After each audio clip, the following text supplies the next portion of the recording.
absolutely sick over the loss of life, especially young life, that has happened in Texas with the flash flood. Our ability to predict weather and natural disasters is absolutely imperative to keeping us safe. And when we don't predict something like this is going to happen, it's not good. And there were they knew that it was going to rain. They knew there would potentially be some flash flooding, but they didn't predict this degree of what was going to happen. And it's frustrating and just devastating.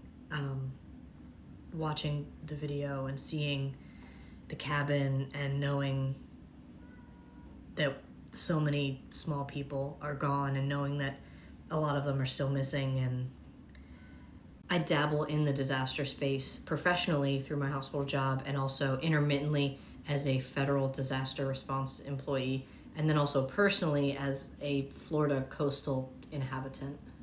After events like this, there are in-depth reviews. What went wrong, what went right, even breaking it down like minute to minute in what happened.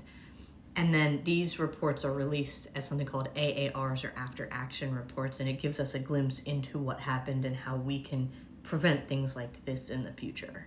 I've watched some of the press releases in Texas, and they seem to point fingers at the National Weather Service for not predicting the severity of this, and they didn't. That's not in question.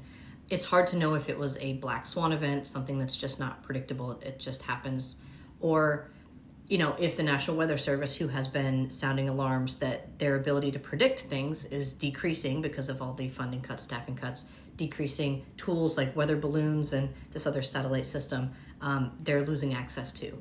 And so they're saying that we're going to have a harder time predicting things. And I don't know if we are ever going to get a clear answer on that.